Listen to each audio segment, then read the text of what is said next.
The FBI has reportedly launched a criminal investigation into whether information was leaked to a reporter for The Atlantic, who wrote that FBI Director Kash Patel's, quote, excessive drinking was causing deep concern in the Bureau. Patel was asked about the report last month. I've never been intoxicated on the job, and that is why we filed a $250 million defamation lawsuit. And any one of you that wants to participate, bring it on. I'll see you in court. Late this afternoon, The Atlantic published an update to its story that included this photo that shows custom bottles of bourbon with Kash Patel's name on them that he reportedly gives out. Joining us now to discuss this and more is Carol Leonnig. She's the senior investigative reporter for MS Now. Carol, welcome back. It's good to see you. Good to be with you. So I want to start with the news that you broke, that the FBI is investigating Sarah Fitzpatrick. That's the Atlantic reporter behind that Kash Patel story.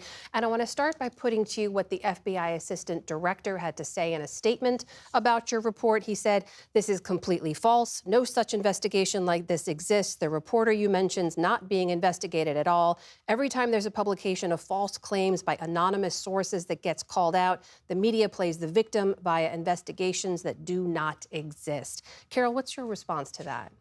My response is that we stand by our reporting. We have been told by multiple sources that at the director's instruction from his executive suite, a unit in Huntsville, Alabama, was ordered to begin investigating and reviewing this Atlantic reporter's contacts, and begin potentially looking at her phone metadata and social media contacts.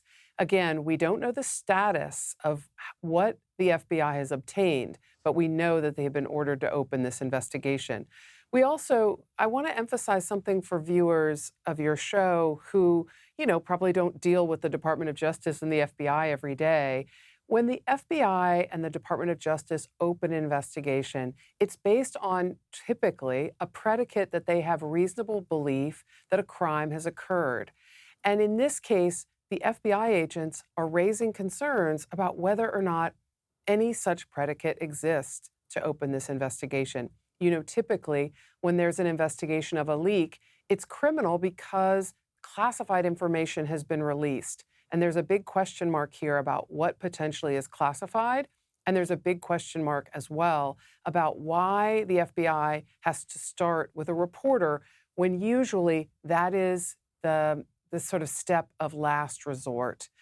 Even Pam Bondi, who repealed the requirements for when you could compel telephone metadata or other information from a reporter's provider, even though she restricted or loosened those restrictions, Pam Bondi's memo also required that these techniques, these investigative techniques, be used only in extraordinary circumstances.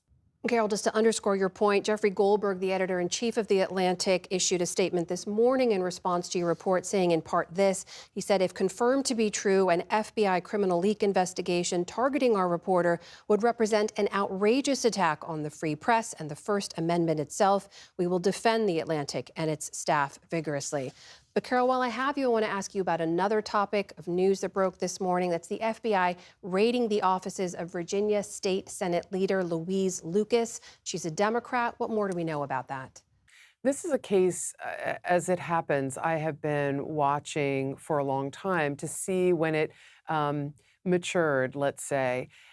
I have been hearing from sources, and we reported today publicly, but I've been hearing for a long time that this case was brewing. It was first opened under the Biden Department of Justice, so at least 3 years ago, and this investigation was looking into evidence suggesting that this prominent Democrat in Virginia state politics had either accepted or solicited bribes.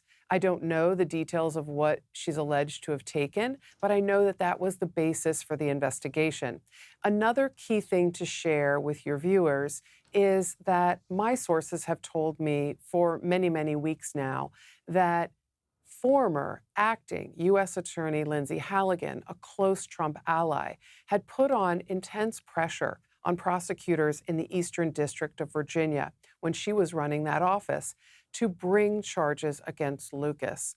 Now, those prosecutors were worried about the robustness, I guess I would say, of this case, but also feeling that it wasn't completely cooked and that Halligan's pressure was inappropriate. It was in an effort to sort of land a punch, if you will, against a Democrat before the midterms. And now the U.S. Attorney's Office in the Eastern District has indeed raided her home. I should say the FBI have, under the auspices and direction of the Eastern District of Virginia, and we'll see what charges, if any, are brought. That is Carol Leonnig, senior investigative reporter for MS Now. Carol, thank you so much for your reporting and your time. Thank you.